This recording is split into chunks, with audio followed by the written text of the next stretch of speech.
Hey guys. Okay, sorry, a lot of people calling me.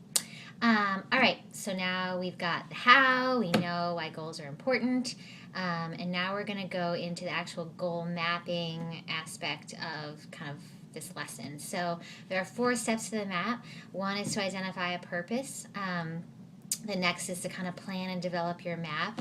The third, evaluate, reevaluate, kind of that check in, built in accountability strategies.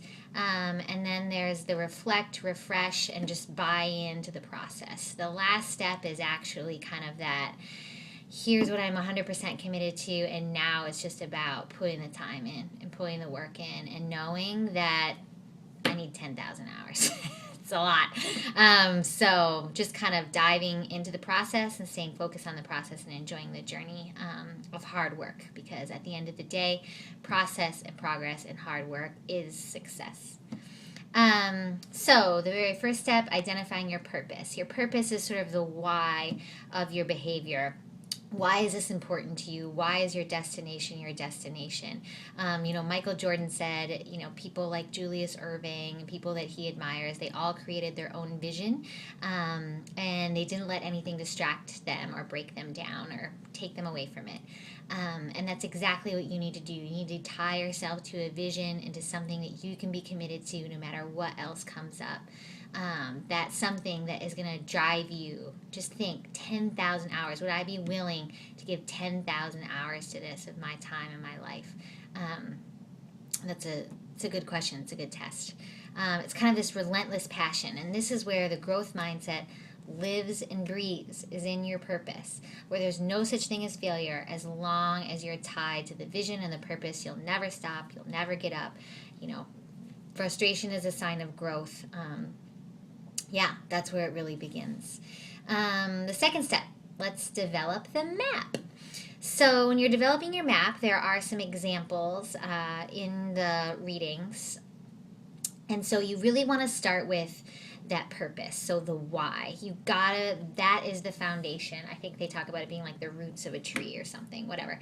But that is what you stem from, and that's what you keep coming back to when there are pitfalls and frustration. It's the why. I'm here for this reason. There was a priest at St. John's who, my dad went to St. John's. He played basketball at St. John's.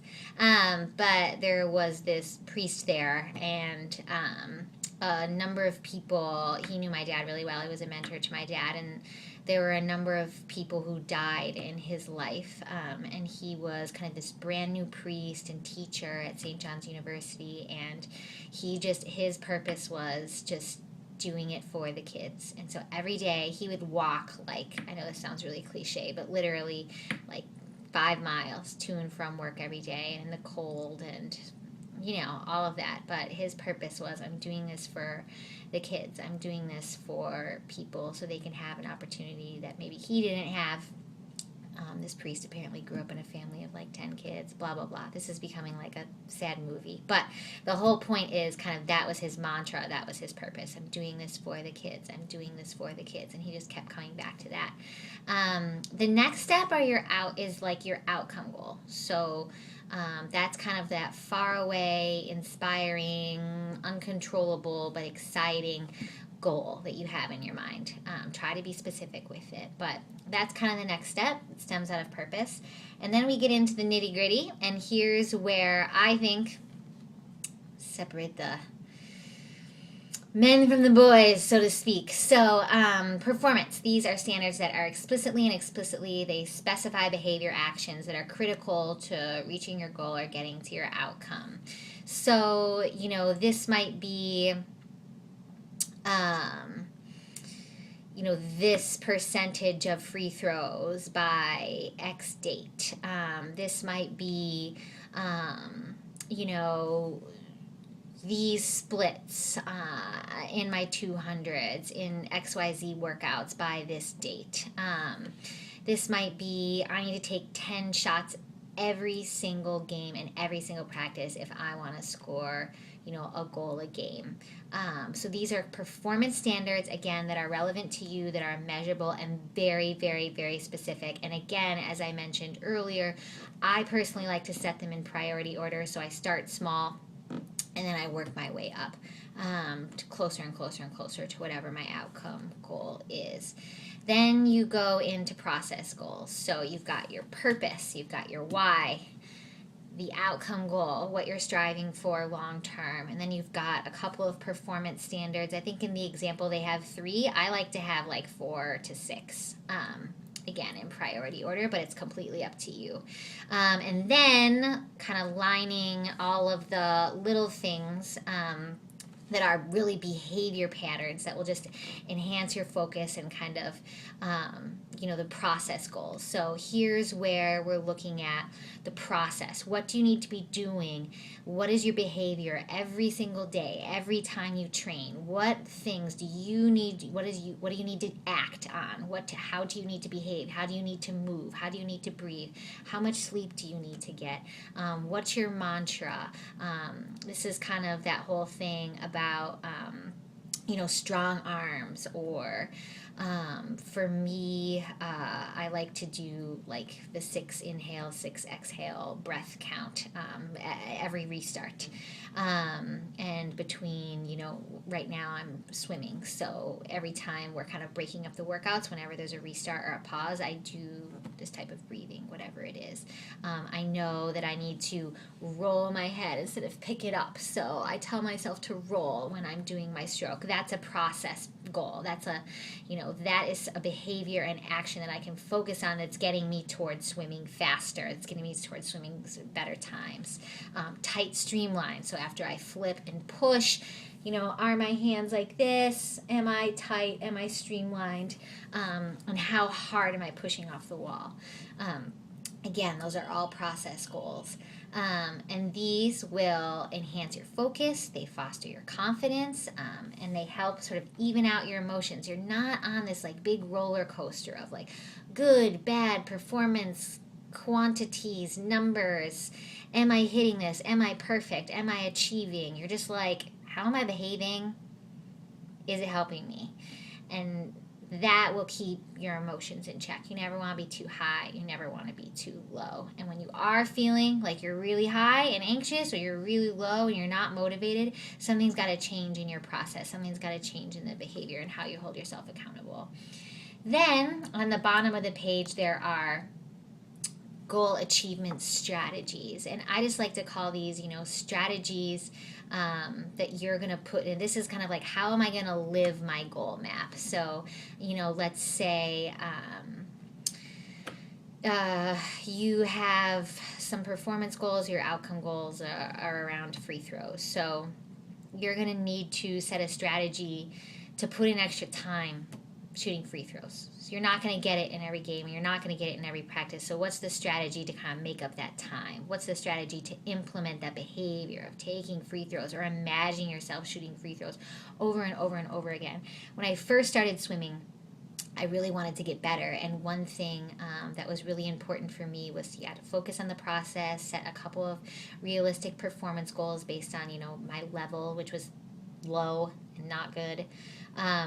But I started getting in the pool rather than 3 days a week when my group met. I started getting in 5 days a week. And the off 2 days, I would only swim 500 meters. So it was just about kind of getting my time in. But that was a strategy to just sort of get more mileage, get more meters, get more yards, to kind of make up my experience, get a better feeling in the water.